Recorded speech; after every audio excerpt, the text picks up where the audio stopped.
नमस्कार दोस्तों, Bharat selection wing Lakhpeda बाग बाराबंकी के ऑफिशियल चैनल पर आप सभी का स्वागत है। डिक्टेशन रामधारी गुप्ता, खंड 1, प्रतिलेखन संख्या 13, स्पीड 60। स्टार्ट होगा 5 सेकंड बाद।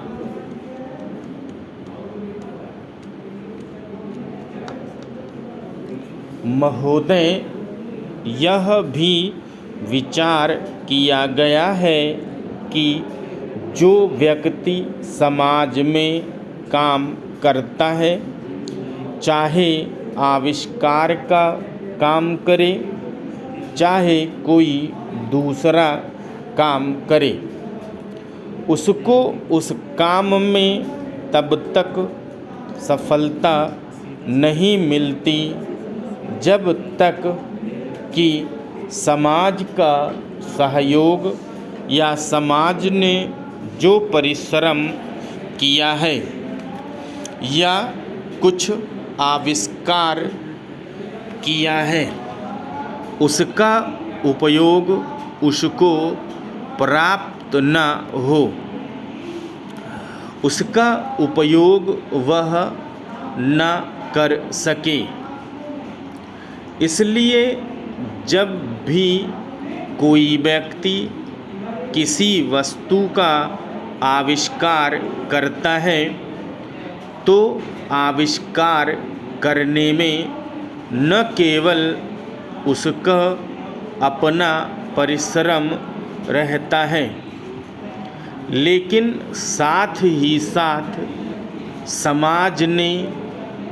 जो काम किया होता है,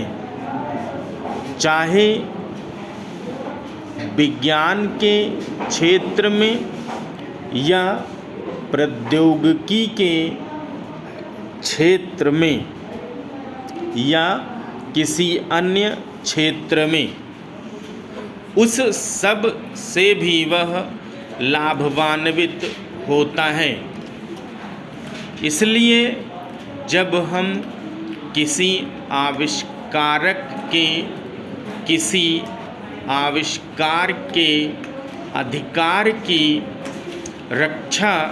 करना चाहते हैं तो उसके साथ साथ यह भी विचार हमारे दिमाग में आता है, जिस व्यक्ति ने समाज की सहायता से आविष्कार किया है, उस समाज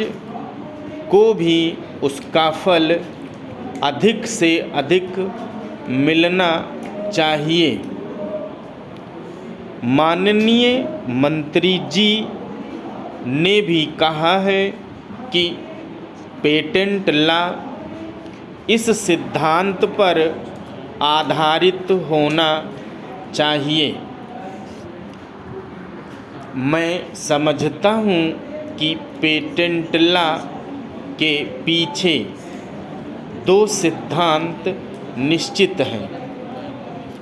पहला सिद्धांत तो यह है कि जो व्यक्ति परिश्रम करके धन लगाकर अपना दिमाग लगा करके किसी वस्तु का आविष्कार करता है,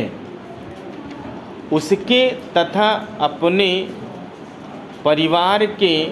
लोगों के अधिकारों की जहाँ रक्षा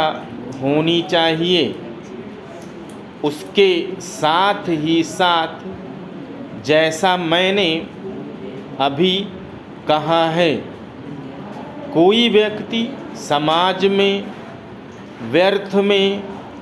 काम नहीं करता है, वरन पिछले समाज के लोगों ने जो काम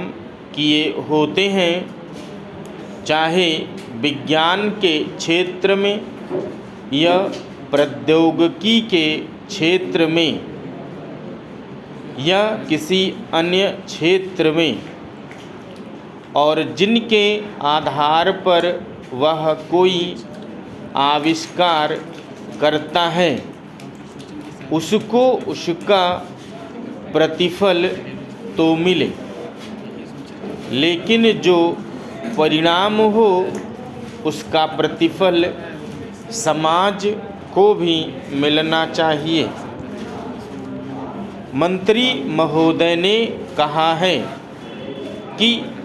जो यह सिद्धांत है वह भी इस विधेयक के पीछे स्थापित किया गया है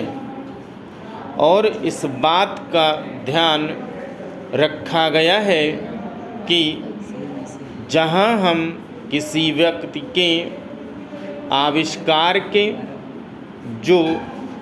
अधिकार हैं, चाहे धन के उपार्जन का अधिकार हो या प्रतिष्ठा प्राप्त करने का अधिकार हो, उसे प्रतिष्ठा का और चाहे धन का, दोनों का लाभ व्यक्ति विशेष को भी मिले।